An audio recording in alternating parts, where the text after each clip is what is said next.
Mulheres de Atenas é um clássico do repertório de Chico Buarque de Holanda, faixa do disco Meus Caros Amigos de 1976. A letra da música foi baseada nos versos do dramaturgo Augusto Boal, que havia convidado o compositor para escrever as canções de sua peça, chamada Lisa, a Mulher Libertadora. O espetáculo de Boal nunca chegou a ser encenado. Perseguido pela ditadura militar, o dramaturgo foi exilado no início dos anos 70, não retornando ao país até o término dos anos de chumbo. O que chegou até nós foi apenas o seu texto e a música de Chico. O grande público conhece Mulheres de Atenas como uma canção, desconectada do original, da proposta de seus criadores e do contexto em que foi produzida. Com a obra, Boal e Chico buscavam fazer despertar em todas as mulheres a percepção sobre a opressão histórica a que estavam submetidas.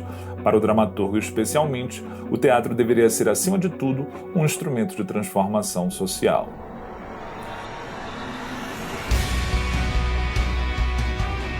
A obra que iremos analisar hoje é Mulheres de Atenas, de Augusto Boal. Saudações, meus queridos amigos! No vídeo de hoje eu pretendo me debruçar sobre uma experiência nova. Nós vamos analisar uma obra multimídia que é ao mesmo tempo musical e teatral. Se você chegou até aqui interessado pelo tema da Antiguidade Clássica ou pela obra de Chico Buarque de Holanda, eu te garanto que você vai encontrar isso e um pouco mais. Por trás da composição de Mulheres de Atenas existe uma história fabulosa que merece ser contada. Ela envolve capítulos importantes do teatro brasileiro, da trajetória dos seus criadores e da história recente do nosso país. Para conseguir fazer uma análise completa, sem cansar demais o teu tempo de tela, eu vou dividir esse vídeo em dois. O primeiro é este que você está assistindo, que eu chamei de Augusto Boal e as Mulheres de Atenas. E o próximo, que será lançado em breve, se chamará Chico Buarque e as Mulheres de Atenas. Mirem-se no exemplo daquelas mulheres de Atenas. O ponto de partida desta análise é necessariamente o dramaturgo Augusto Boal, o idealizador de Mulheres de Atenas. Nós precisamos compreender um pouco do seu perfil intelectual, da sua compreensão acerca do papel social do teatro e da sua experiência durante os anos da ditadura. Você precisa saber que Mulheres de Atenas é, antes de tudo, uma peça, e que a canção foi pensada como um dos elementos constitutivos desta. Sem passarmos pelo texto teatral, corremos o risco de nos distanciarmos das intenções que os autores tinham ao elaborar a música. Este é um vídeo que vai tratar fundamentalmente de teatro e do ambiente cultural no qual Mulheres de Atenas foi criada.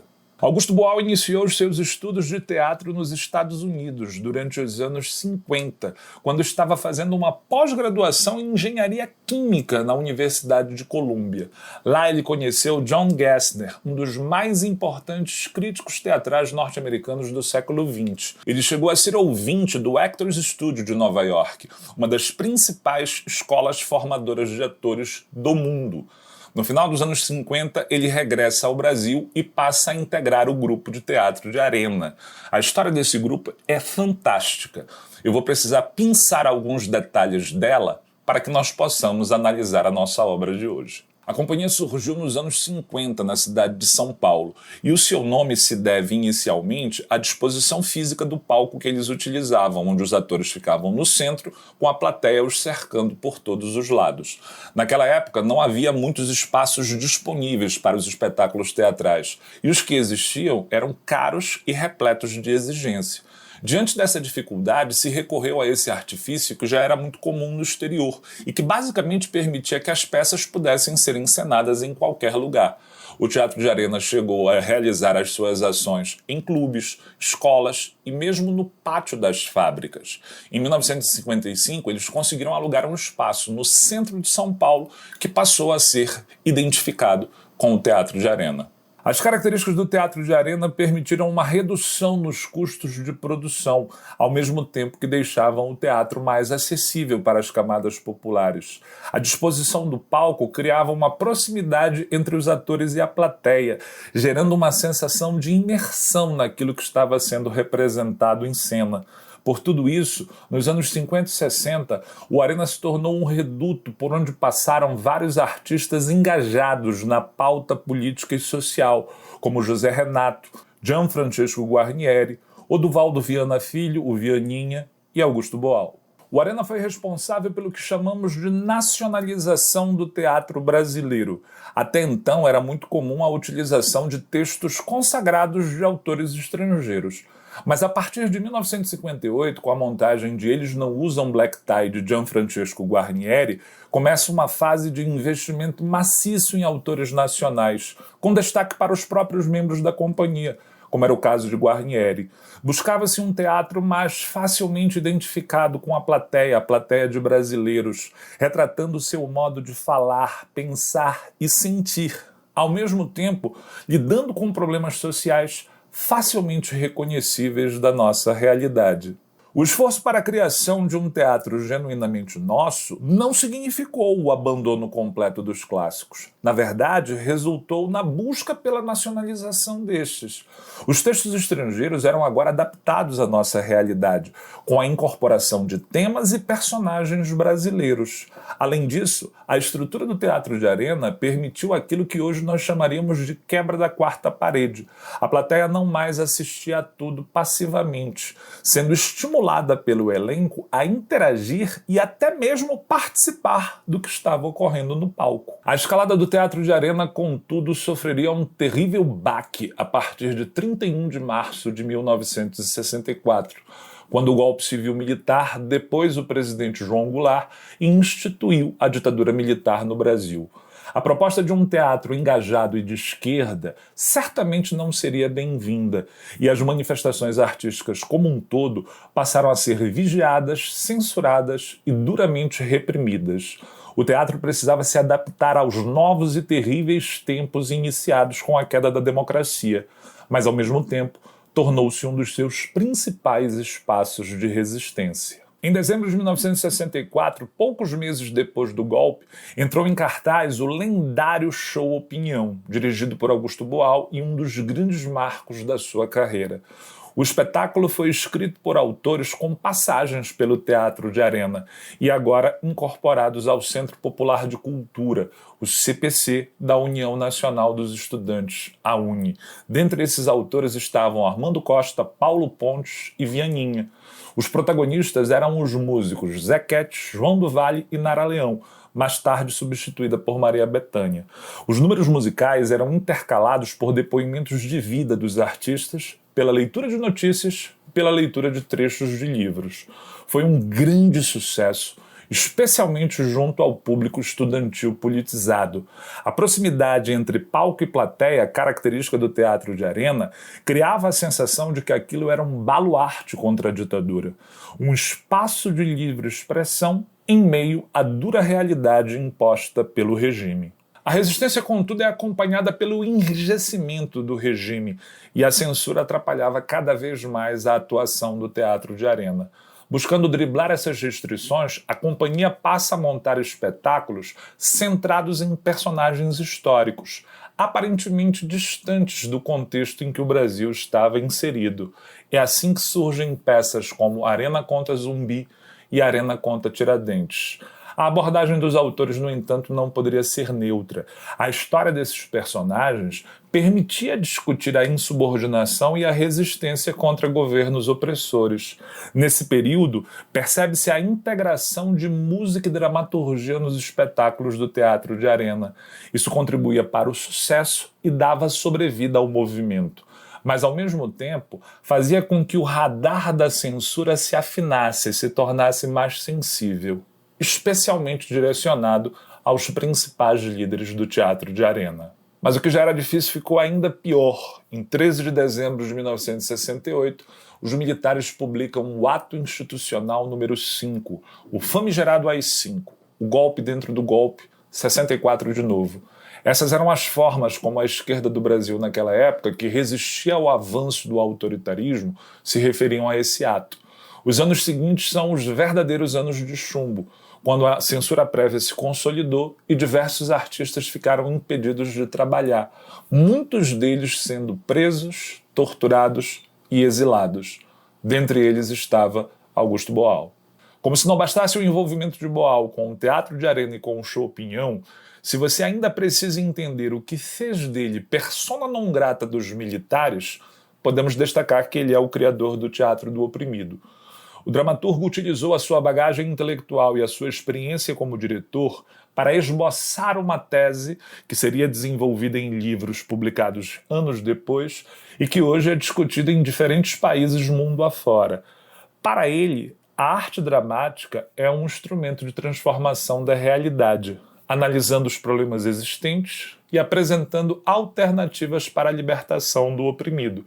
O teatro é, portanto, uma ferramenta de conscientização política. Em 1971, em meio a um processo movido contra ele pelos militares, Augusto Boal consegue fugir e tem início um longo exílio, primeiro em Buenos Aires, depois em Lisboa e Paris. No exterior, ele continua produzindo e se comunicando por cartas com amigos que permaneceram no Brasil, dentre os quais está um certo compositor chamado Chico Buarque de Holanda.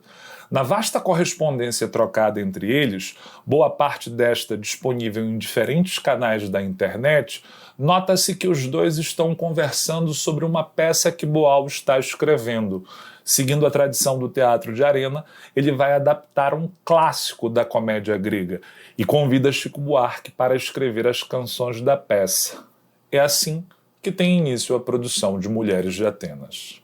Elas não têm gosto ou vontade, nem defeito, nem qualidade. O período em que Boal escreveu Mulheres de Atenas é um dos mais complicados do seu exílio.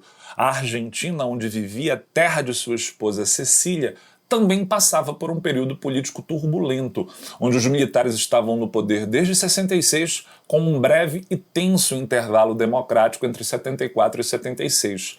Boal literalmente tinha fugido do Brasil quando recebeu dos militares autorização para participar do Festival de Teatro de Nancy, não regressando mais para o país até o término da ditadura.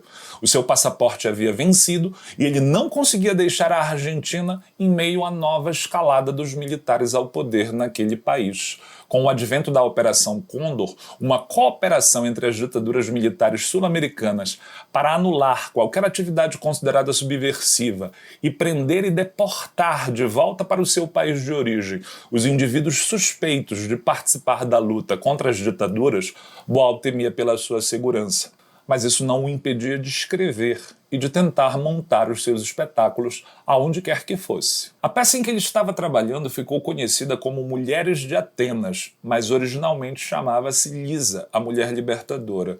Boal fez a fusão e a releitura de dois clássicos da comédia grega, Lisístrata e a Assembleia das Mulheres, ambas do mais famoso comediógrafo da antiguidade, Aristófanes. A versão clássica desses textos é uma leitura satírica e crítica do lugar da mulher na democracia ateniense. Lisístrata, ou A Greve do Sexo, narra um episódio comandado pela protagonista que conclama as mulheres da cidade a não se deitarem mais com os maridos enquanto a Guerra do Peloponeso estivesse em curso.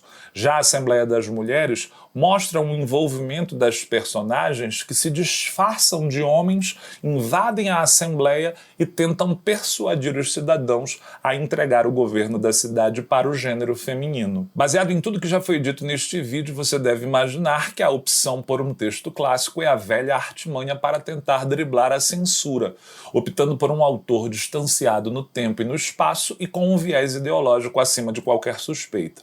No entanto, como você também já deve esperar, a peça comportava um projeto político de libertação do oprimido, neste caso, em uma primeira camada, as mulheres. Sobre isso, Boal escreveu um alerta na raríssima edição portuguesa do texto da peça, onde lemos o seguinte: embora eu tenha utilizado abundante testemunho feminino, esta é uma peça sobre mulheres escrita por um homem. Expressa, consequentemente, um ponto de vista masculino, mas de nenhuma maneira machista. Creio que tenho o direito de escrevê-la, porque se trata de uma contestação a outras peças escritas por outro homem, Lisístrata e a Assembleia de Mulheres, de Aristófanes. Creio que tenho este direito, mas não tenho a certeza. as mulheres dirão. É curioso como nesse alerta Boal antecipa o conceito de lugar de fala, que ainda não estava completamente disseminado naquele período. Reconhece que vai tratar das mulheres por uma dupla lente masculina, a de Aristófanes e a dele próprio. Você precisa entender que Boal era extremamente crítico com o texto clássico. Nas cidades gregas era muito comum que o teatro estivesse dividido em tragédia e comédia. As tragédias, segundo Boal, eram marcadas pelo conservadorismo, onde os personagens estavam submetidos ao fatalismo, com pouca ou nenhuma margem para romper com os seus destinos. Desse modo, o teatro seria um instrumento de coerção das cidades-estados, buscando impedir o desejo de mudança e a inquietação com a sua própria sorte. Nada poderia estar mais na contramão das ideias do criador do teatro do oprimido. As comédias gregas não gozavam de um cartaz muito melhor do que as tragédias, na percepção de Boal, e talvez nesse ponto ele estivesse na contramão dos seus contemporâneos. Aristófanes foi muitas vezes aclamado como um autor que apresentava as mulheres como um ponto de desequilíbrio na democracia ateniense. Suas personagens foram muitas vezes descritas como proto-feministas e revolucionárias. Embora elas não pudessem participar ativamente das decisões das assembleias, elas eram ardilosas, tinham iniciativa e sempre encontravam uma brecha onde pudessem interferir nos destinos da sociedade. Para Boal, no entanto, Aristófanes também era marcado pelo conservadorismo. Em Lisístrata, por exemplo, depois que as mulheres conseguem o seu objetivo, encerrar a guerra, elas retornam aos seus lares para desempenhar os mesmos papéis ditados pela sociedade patriarcal ateniense. Em Assembleia das Mulheres, elas conseguem atingir o poder, mas isso não modifica a vida das pobres e escravizadas. Mesmo a dimensão revolucionária, enxergada por alguns em Aristófanes, precisa ser criticada, pois no fim das contas o seu texto tinha o objetivo de fazer rir, e a plateia ateniense ria por achar ridículo e absurdo o protagonismo do gênero feminino. Em Lisa, a Mulher Libertadora, Boal alarga consideravelmente a pauta de reivindicações de suas personagens, contestando, conforme havia dito naquele alerta de abertura, o lugar desejado para as mulheres nas peças de Aristófanes. Em seu texto, o gênero feminino não aparece como uma categoria uniforme. Há uma diversidade de interesses definida pelo lugar que essa mulher ocupa na sociedade, desde aquelas que vivem nas casas aristocráticas, passando pelas feirantes, pelas prostitutas e pelas escravizadas. Boal não cai na armadilha de uma mulher de Atenas, por isso o plural, mulheres de Atenas. Em determinado trecho da obra, Lisa conclama as companheiras para se unirem, pois a luta é de todas. Ela diz: "Eu sou infeliz, mas muito mais infeliz do que eu é a mulher pobre. E mais que a pobre é a escrava. E mais infeliz entre todas as escravas é a escrava negra. E mais que ela será a mulher negra, escrava, pobre e demasiado jovem. E mais, muito mais infeliz do que essa, será a mulher pobre, negra, escrava, jovenzinha, feia, solteira e grávida." Você acha que nós devemos ficar esperando que se organize a cruzada das jovens e pobres mulheres negras, feias e grávidas, pela libertação de todas as mulheres, inclusive as ricas e lindas, que não fazem nada pela sua própria libertação? A mais infeliz é a morta, porque já não pode brigar. Estamos vivas. Vamos para a luta. Este é um fragmento formidável que nos permite constatar que as mulheres de Atenas de Boal, elas não estão circunscritas apenas ao mundo grego. Flertando com o anacronismo, o autor pretende tocar as mentes e os corações de todas as mulheres que estivessem na plateia assistindo à peça. Os objetivos das protagonistas assumem cores feministas e ressoam demandas próprias do seu tempo. Observemos um fragmento que ocorre logo após o anúncio de que a guerra estava encerrada e que, portanto, as mulheres haviam conseguido alcançar o seu objetivo. Nele, encontramos este diálogo. O personagem Semprônio diz: "Hoje é um dia de festa. Eu quero ajudar-te, Mirta. Eu vou corrigir-me como marido. Voltando para casa, hoje eu vou cuidar de nosso filho." Mirta responde: você não vai me ajudar em nada, você vai cuidar de nosso filho. Semprônio diz: é isso que eu estou dizendo, eu vou te ajudar. E Mirta então sentencia: o filho é de nós dois. Por que você pensa que vai me ajudar a mim cuidando dele? Você tem tanta obrigação como eu. A indagação de Mirta me parece tão atual quanto o dia que está marcando no seu calendário. A imagem de que o homem bom, de que o bom marido é aquele que auxilia a mulher em suas tarefas domésticas, é fruto de uma percepção histórica de uma sociedade patriarcal.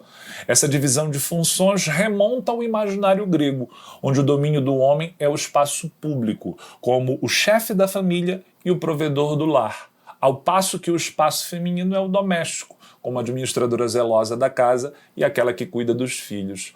Boal insere esta e outras reflexões no texto da peça com o objetivo de sacudir as mulheres da plateia, para que elas possam se reconhecer, refletir sobre a sua condição e buscar a transformação, uma das características centrais do teatro do oprimido. As personagens de Boal são universais. Ele não quer representar unicamente as mulheres de Atenas. Valendo-se de um recurso amplamente utilizado pelo teatro de arena, Boal pretendia mesclar música e dramaturgia em seu espetáculo. Para tanto, convidou Chico Buarque, não para escrever uma, mas 4 canções que deveriam ser apresentadas no decorrer da peça. Chico era um dos mais populares e talentosos compositores daquele tempo. O seu envolvimento no projeto certamente colaboraria para a divulgação comercial. Ele deveria compor a partir dos versos do dramaturgo, fazendo ajustes, pequenas modificações ou até alterações completas para que as canções se desenvolvessem bem. Uma vez que a peça nunca foi montada, Chico acabou gravando Mulheres de Atenas, e o sucesso dessa gravação fez com que a produtora Ruth Escobar aconselhasse Boal a alterar o título da peça, saindo Lisa, a Mulher Libertadora, e entrando Mulheres de Atenas. Até hoje, para o grande público, Mulheres de Atenas é uma canção e não uma peça. Na correspondência trocada entre Boal e Chico, ele diz que recebia muitos elogios no exterior pela gravação da música. Em certo ponto ele diz: ultimamente, quando eu me olho no espelho, tenho a impressão de que estou ficando com os olhos verdes. Quando amadas se perfumam, se banham com leite, se arrumam suas melenas. Bem, meus amigos, neste ponto eu encerro a primeira parte do vídeo sobre Mulheres de Atenas. Eu espero ter te feito despertar para o fato de que a resistência cultural à ditadura não ocorreu apenas no campo musical. Basicamente, todas as manifestações artísticas e culturais do período sofreram com o cálice imposto pelos militares. O teatro foi certamente um dos principais frontes de luta contra o autoritarismo. Naquele tempo, ir ao teatro era um programa da juventude, a mesma que fazia filas nas frentes dos festivais de música e participava das passeatas e protestos estudantis. Autores como Augusto Boal compreendiam que o teatro possui uma dimensão pedagógica que é capaz de revelar camadas de opressão que foram historicamente construídas contra mulheres, pobres, negros, gays, operários e toda sorte de indivíduos. Mulheres de Atenas, em sua concepção, deveria ser um grito capaz de despertá-los, que os fizesse compreender que poderiam ter um melhor lugar na sociedade e que passassem a lutar para atingi-lo. Eu sei que esse vídeo já foi longo, mas acreditem, ainda há muita coisa a dizer sobre o tema. Precisamos analisar historicamente os versos da canção. Como é que a historiografia helenista apresenta as mulheres de Atenas? Elas de fato não tinham gosto ou vontade, nem defeito nem qualidade? As frestas através das quais elas poderiam ser agentes na sociedade ateniense existiam? Quais eram? Eu vou tentar esboçar algumas respostas no nosso próximo vídeo. Eu agradeço a todos que chegaram até aqui e caso você não seja inscrito, não custa nada, o conteúdo é gratuito. Aqui nós divulgamos historiografia e cultura. Caso você possa também curtir e compartilhar, deixará esse historiador muito feliz. Um grande abraço a todos e até breve.